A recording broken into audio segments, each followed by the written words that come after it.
Chapter 11.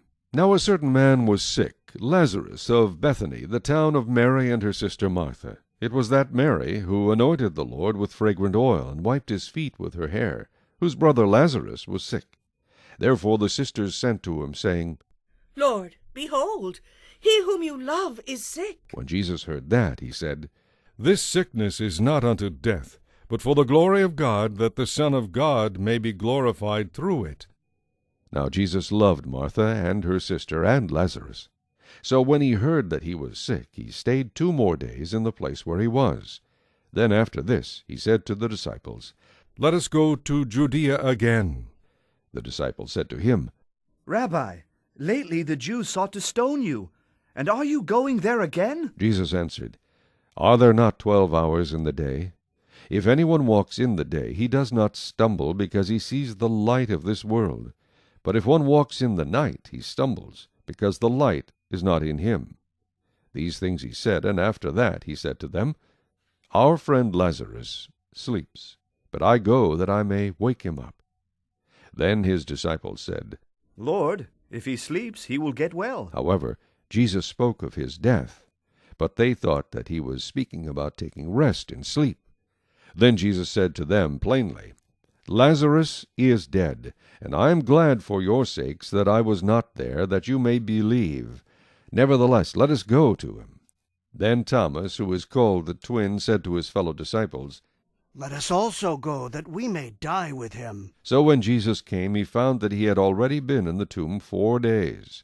Now Bethany was near Jerusalem, about 2 miles away, and many of the Jews had joined the women around Martha and Mary to comfort them concerning their brother.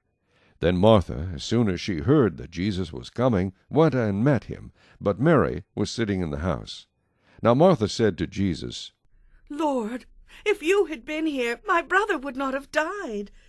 But even now I know that whatever you ask of God, God will give you. Jesus said to her, Your brother will rise again. Martha said to him, I know that he will rise again in the resurrection at the last day. Jesus said to her, I am the resurrection and the life. He who believes in me, though he may die, he shall live. And whoever lives and believes in me shall never die. Do you believe this? She said to him, Yes, Lord. I believe that you are the Christ, the Son of God, who is to come into the world. And when she had said these things, she went her way, and secretly called Mary her sister, saying, The teacher has come, and is calling for you. As soon as she heard that, she arose quickly and came to him. Now Jesus had not yet come into the town, but was in the place where Martha met him. Then the Jews who were with her in the house and comforting her, when they saw that Mary rose up quickly and went out, followed her, saying, She is going to the tomb to weep there. Then when Mary came where Jesus was and saw him, she fell down at his feet, saying to him, Lord, if you had been here, my brother would not have died.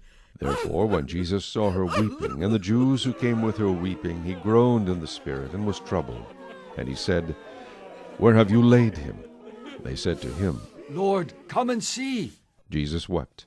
Then the Jews said, See how he loved him. and some of them said, Could not this man who opened the eyes of the blind also have kept this man from dying? Then Jesus, again groaning in himself, came to the tomb. It was a cave, and a stone lay against it. Jesus said, Take away the stone. Martha, the sister of him who was dead, said to him, Lord, by this time there is a stench, for he has been dead 4 days. Jesus said to her, Did I not say to you that if you would believe, you would see the glory of God? Then they took away the stone from the place where the dead man was lying. And Jesus lifted up his eyes and said, Father, I thank you that you have heard me, and I know that you always hear me. But because of the people who are standing by, I said this, that they may believe that you sent me. Now when he had said these things, he cried with a loud voice, Lazarus, come forth! And he who had died came out bound hand and foot with grave clothes, and his face was wrapped with a cloth. Jesus said to them, Loose him and let him go. Then many of the Jews who had come to Mary and had seen the things Jesus did believed in him. But some of them went away to the Pharisees and told them the things Jesus did. Then the chief priests and the Pharisees gathered a council and said, "What shall we do? For this man works many signs."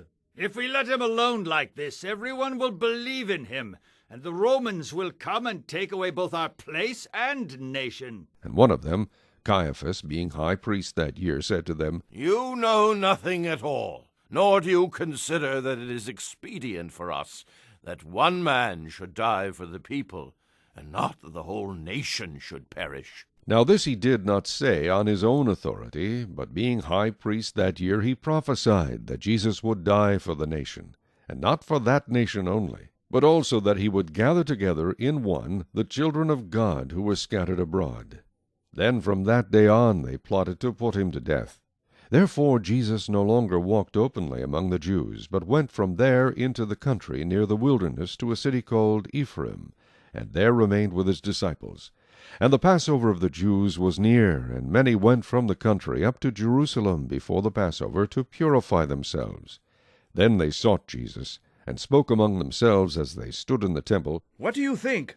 That he will not come to the feast? Now both the chief priests and the Pharisees had given a command that if anyone knew where he was, he should report it, that they might seize him. Chapter